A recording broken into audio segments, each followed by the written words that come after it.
5 seconds.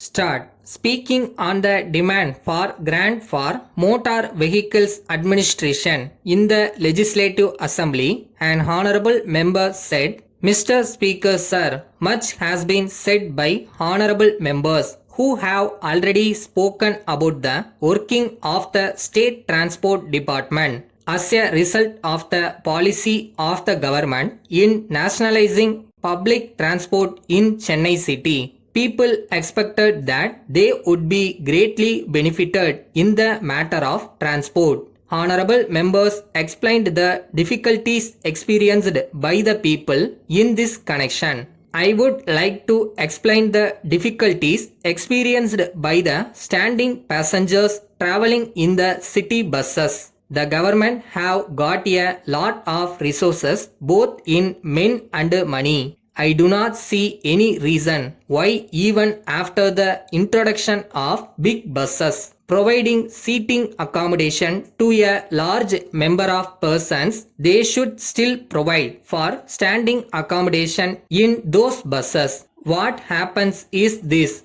If there is standing accommodation for 10 passengers in a bus, if after 10 persons are admitted, a few persons want to enter the bus, they have to beg the conductor to let them in. I do not see any reason why the state transport department in the city should not set an example to private transport services in the districts in the matter of providing comfort to the traveling public in the city. Again, with regard to these large buses, we have found in our actual experience that they are not able to negotiate narrow turnings. Besides, there is also a lot of congestion in such places. So, instead of going in for big buses, I would suggest that the government may purchase smaller buses which will be able to move quickly. Further, by taking two smaller buses, more passengers can be carried.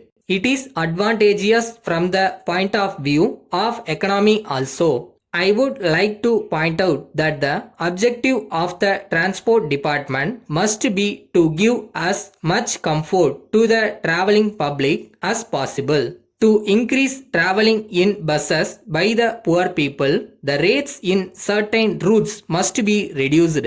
Difficulties are experienced by the people in Mofassal areas also in the matter of transport facilities. Till now, there was a rule that the drivers and conductors should see before the bus was started that the petrol tank of the bus was full and that the passengers after getting into the bus should not be made to get down for the purpose of filling up the tank with petrol. I do not know why there has been relaxation in the matter of observing this practice.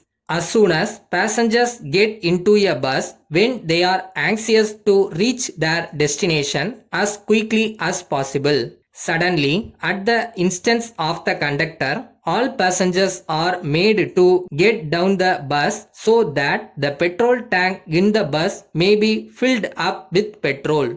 As a result of this, a lot of inconvenience is caused to the traveling public. I request that this may be avoided. Then I want to say something about overload and overspeed. In the city, we have got peak hours, and in the Mofassal also, we have got peak hours. When the buses in the Mofassal get loaded, they start even before time. If there are no passengers, they linger for hours together and start at a great speed. They carry not only passengers but also a lot of luggage on the top of them. Sometimes these luggages are thrown into the buses. This causes inconvenience to the passengers. This is a matter which should be remedied by the government.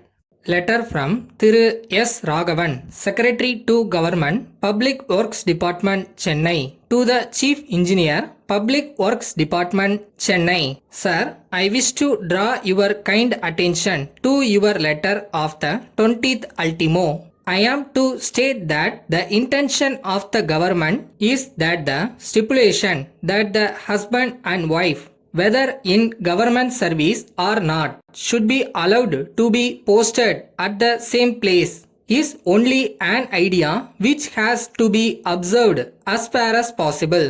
However, if in any particular case this cannot be observed for sound administrative reasons, that just cannot be helped in the interest of efficiency.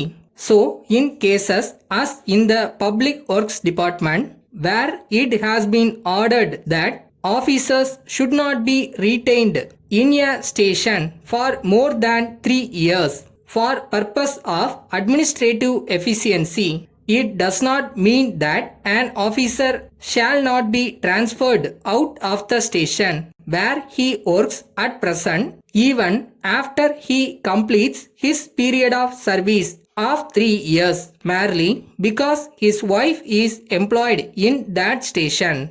At the same time, if the wife is also a government servant, it will be open to her to approach the concerned department for transfer to the new station to which her husband has been posted, and if such a request is made by her, it may have to be complied with as far as possible. Yours faithfully.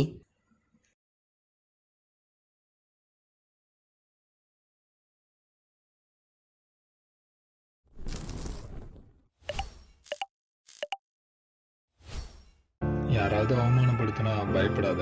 அந்த அவமானம் தான் உன்னை அடுத்தபடி ஏற வைக்கும். Think positive.